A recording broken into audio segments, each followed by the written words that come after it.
अगर आप दोस्तों के साथ बात कर रहे हो और आप गलत थे तो सीधा बोल देने का, मैं गलत था, दोस्त है, समझ जाएंगे। लेकिन अगर आप सही थे तो चुप बैठने का, बार बार बोलने का नहीं, मैं सही था, मैं सही था। ये इंडिया यूएस टैरिफ पे मैंने जो वीडियो बनाए थे सारे के सारे देख लिए, क्या जियो पॉलिटिक्स का फंडा फाड़ा था। सबका सब सही था, नजर ना लगे मुझे किसकी।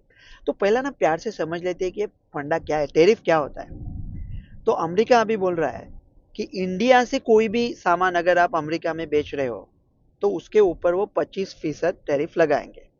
अभी जो अमेरिका से सामान आता है इंडिया में उसके ऊपर टैरिफ लगता है कुछ 13-14 लगता है, और अमेरिका बोलता है वो हटा दो, लेकिन अमेरिका इंडिया पे 25% टैरिफ लगाएगा। तो क्या होगा अगर अमेरिका का कोई माल आता है और इंडिया ने बोला हम लोग भी 25% टैरिफ लगाएंगे, तो क्या फर्क पड़ेगा अमेरिकन कंपनीज को। अमेरिका क्या बेचता है इंडिया में, लग्जरी गुड्स बेचता है। जैसा कि ये शर्ट है, ये अगर 18,000 है उसकी कीमत हो गई 23,000। कोई अमीर आदमी खरीद रहा है उसको क्या फर्क पड़ता है, वो दो तीन शर्ट वैसे ही ले लेगा। तो लग्जरी लोग जो लेते हैं वो लग्जरी के लिए लेते हैं ना, ऐसे जरूरत के लिए नहीं लेते।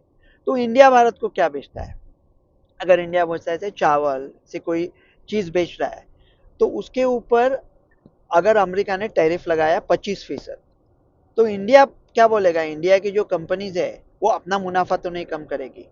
तो वो जो 25% टैरिफ है वो अमेरिकन टैक्स पेयर को, अमेरिकन खरीदार को भुगतना पड़ेगा।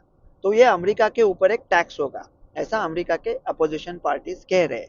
लेकिन क्या इसमें सच्चाई है कि अगर इंडिया चावल बेच रहा है और जो अमेरिका ने अभी नया 25% टैरिफ लगाया है उसका कॉस्ट भी चावल पर ऐड कर दिया, तो अगर 1 रुपए में चावल मिलता था तब 1 रुपए 25 पैसे कीमत हो गई।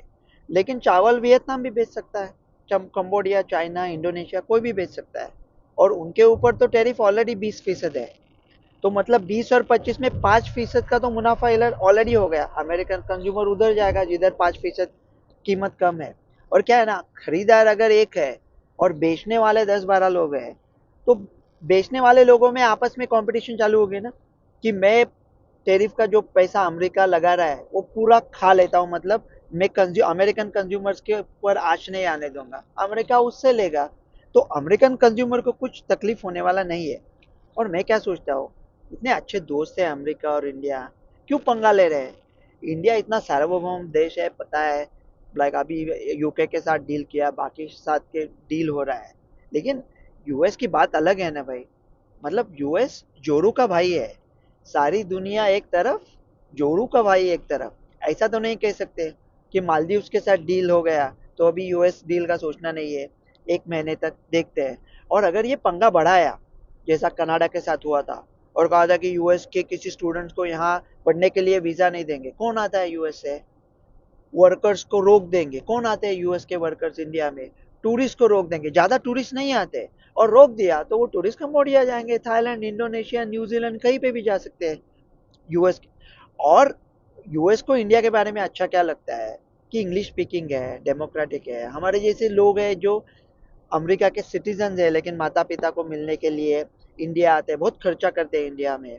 इंडिया से जो लोग आते हैं टूरिस्ट, वो कुछ अमेरिका देखने नहीं आते, वो अपने बेटों को मिलने आते हैं, अपने पोता पोतियों को देखने के लिए आते हैं।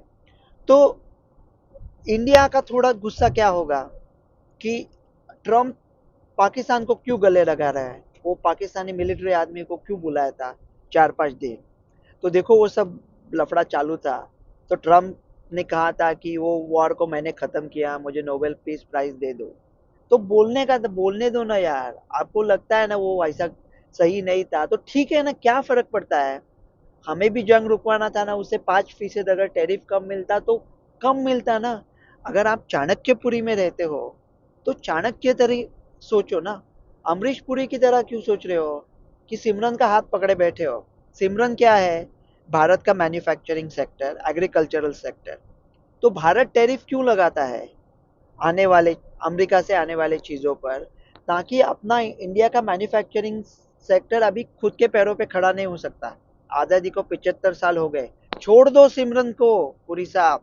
अगर वो ट्रेन में चढ़ेगी चढ़ेगी, नहीं चढ़ेगी तो पड़ेगी, पड़ेगी तो पड़ेगी, लेकिन उसको अपने हाल पे छोड़ दो, उसके बीच में आप मत पड़ो।